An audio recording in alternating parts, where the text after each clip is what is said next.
I want to welcome and congratulate Tiger Woods, our champion of the 2018 Tour Championship, third time winning this event. Your first win in 5 years and your 80th PGA Tour victory. Of the 80 wins, where does this one rank? It's certainly up there with obviously all the major championships I've won, Players, World Golf Championships. But this is under different circumstances, you know. I've explained throughout the year that I just didn't know whether, you know, when this would ever happen again, or if I could somehow piece together a golf swing, you know, this year, I felt like I could do it. My hands are good enough, and I just didn't know if I could, you know, piece together a golf swing, but somehow I've been able to do that, and here we are. Start with Wacker. What does this one mean to you? Means a lot. It really does.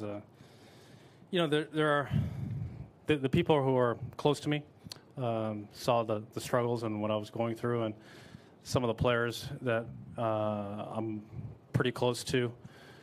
They've really helped, you know, throughout this process and the last few years. You know, and their support and what you know, some of those things that they said, you know, come off that last screen meant a lot to me.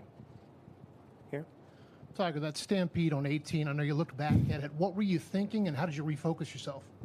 Well, to be honest with you, I could hear it. I just didn't really see much. I was kind of looking forward, and I figured the security they would hold them back. When I got down to the golf ball, I looked back, and I think the left half of the fairway was covered, but not the right half.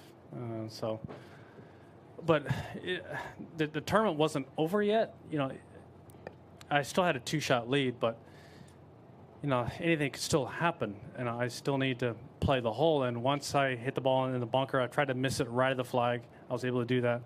And once I got the ball onto the green, then the tournament was over. When I was hitting that bunker shot, you know, just like in every weekend hacker, just whatever you do, don't blade this thing out of bounds. I went for a little chunk and run, and I didn't try and play the lobber all the way back to the flag. Just a little chunk and run, and tournament was over. in the back. Tiger, you mentioned that you had to, back here, you mentioned that you found it difficult not to cry coming up 18. Just wondered, apart from the occasion just after your dad passed away, has there ever been another occasion where you've had to fight back tears? Yeah, there are a few here and there, but nothing will compare to the win at Hoylake in that regard. You know, losing Dad, and then you know the circumstances are very different. Okay, so I'm not going to compare the two, but I was pretty emotional when Rory was tapping out. He was finishing out. I looked around, and the tournament was over because I'd already put the bunker shot on the green, and I'd won 80, and 80 is a big number, and I've been sitting on it, 79 for about 5 years now, and to get 80 is it's a pretty damn good feeling. Doug?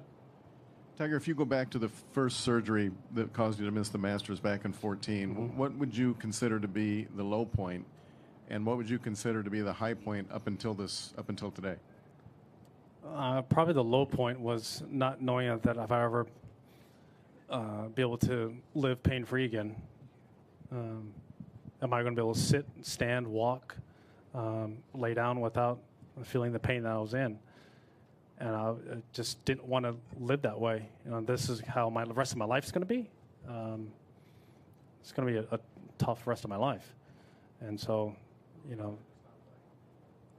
I was beyond playing. I didn't want, I couldn't sit. I couldn't walk. I couldn't lay down without feeling the pain in my back and my leg. So, that was a pretty low point and for a very long time. In the back. Tiger, over here. Yes. To so many people that this completes your comeback, does that feel like the sense to you, or will it only be complete when you do something else, win another major or whatever that may be? No, dude, I just to be able to to compete and play again this year, that's a hell of a comeback. As I said, some of the people are very close to me. They've seen what I've gone through. I was alluding to some of the players. I've seen what I've gone through, and they know how hard it was just to get back to playing golf again and forget the elite level. Just be able to play golf again and enjoy being with my kids and living that life.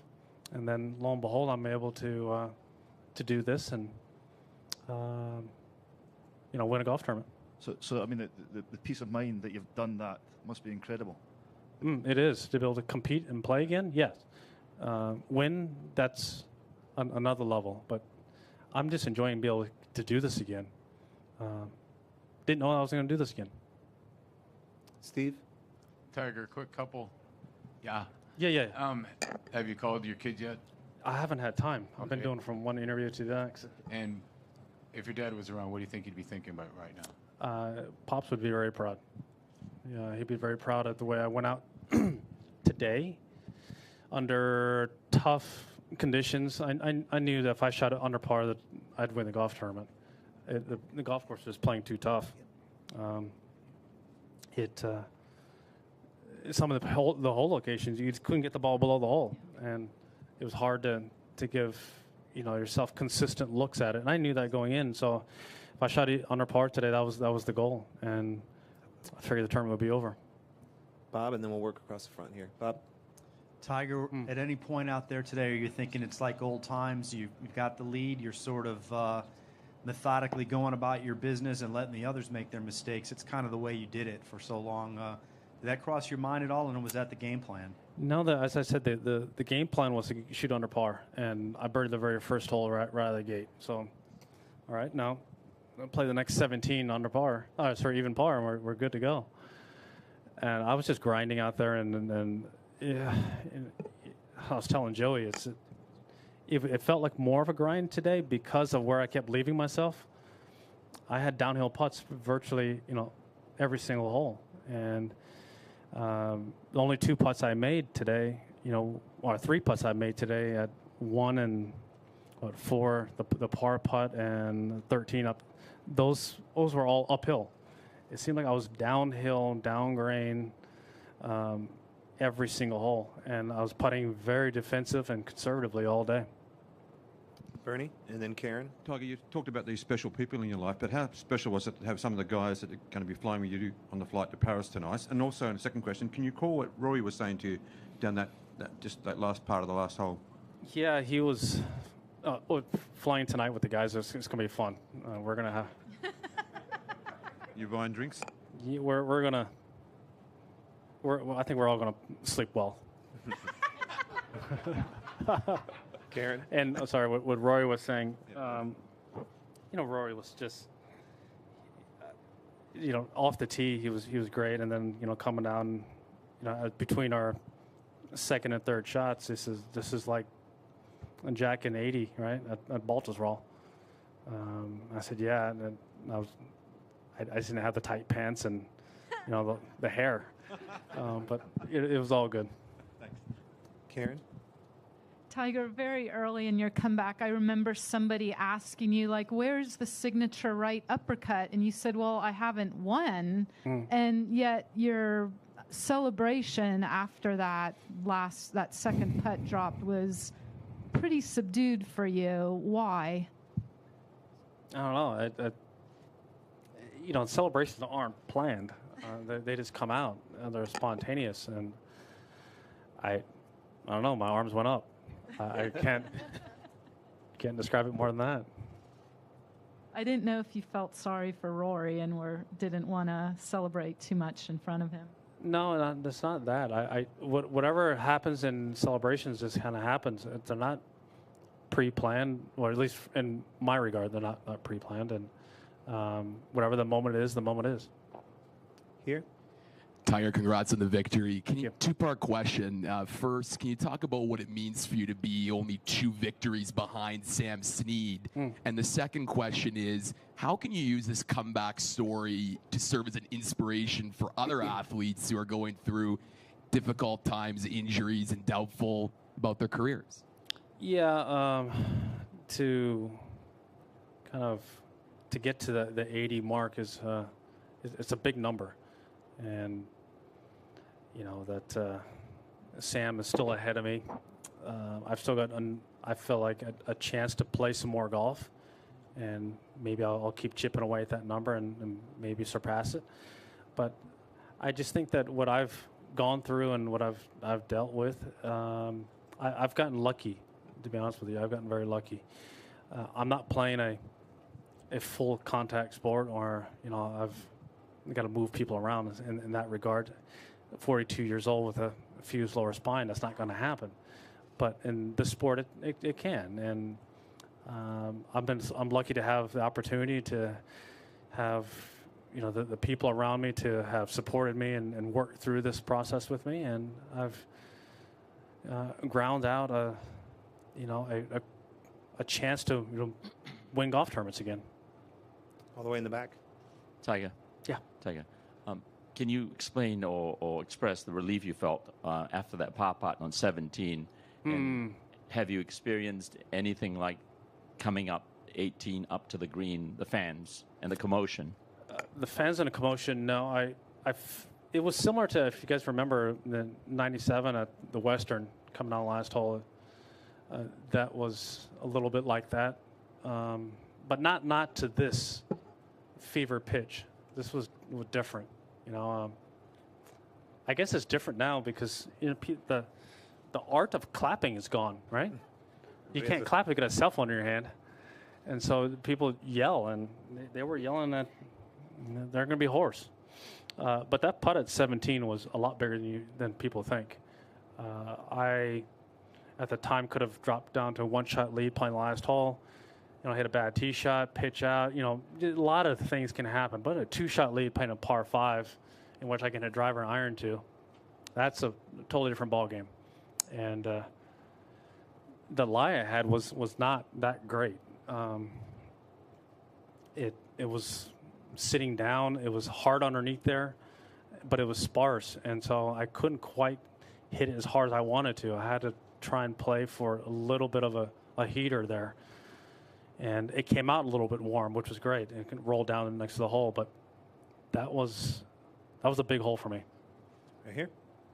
What do you think this win will mean for your kids?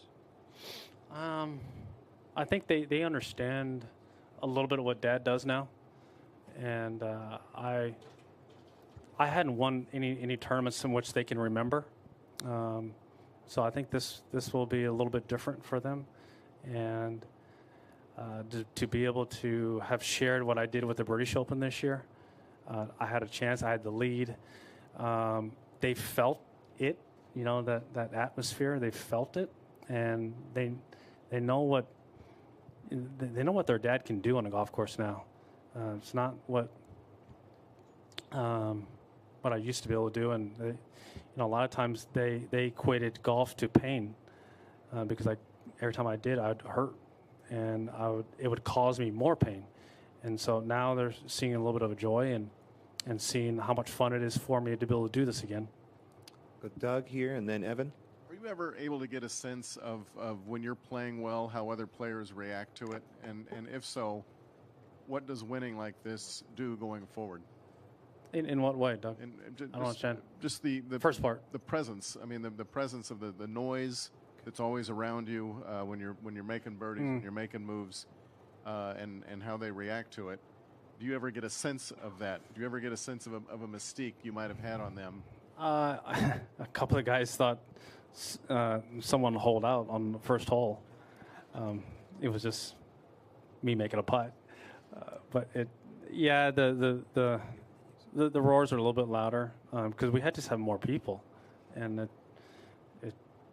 it's just going to be that way. And I think that a lot of the guys that are playing right now in the playoffs and then towards this tour championship, the top 30 are the guys that didn't really play against me, and when I was younger. These guys, grew up watching a lot of what I did, so it's a little bit different. What does that do for your confidence compared to winning number 17 Well, I just think that anytime you can get to change the decade number, that's a pretty damn good feeling. We'll go here. It's about 3 more guys. Yeah, just being out there, kind of the depth of the fondness for you was really compelling, and I'm wondering if that maybe matters to you in a way it didn't so much half your life ago. Whatever. No, it means a lot more to me now in the sense because I didn't know if I'd ever be out here again doing this again. And so, I don't know, you give it 20 years ago, I mean, hell, I was never going to play it for another 30 years. That's just the way golf is. You can play till you're 70 years old, and you see these guys on a Champions Tour playing tournament golf at 70. There was a point in time I didn't know if I'd ever, do this again. So, yeah, I appreciate it a little bit more than I did because I don't take it for granted that I'm going to have another decade, 2 decades in my future of playing golf at this level. 2 more questions right here. Congratulations, first of all, on your 80th win. Thank you.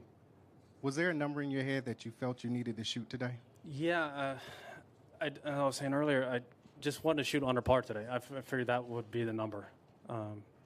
This golf course was playing hard enough where it was going to be hard to make birdies, and there's only 2 guys chasing me at the time. And so, with Rory and Justin there, only 3 back, if I stayed under par, they'd obviously have to shoot a really good round, but somebody from the pack would have to shoot an unbelievable round, round of the week to force them to extra. And I felt like if I just went out there and just did my own thing and shot under par, the tournament would be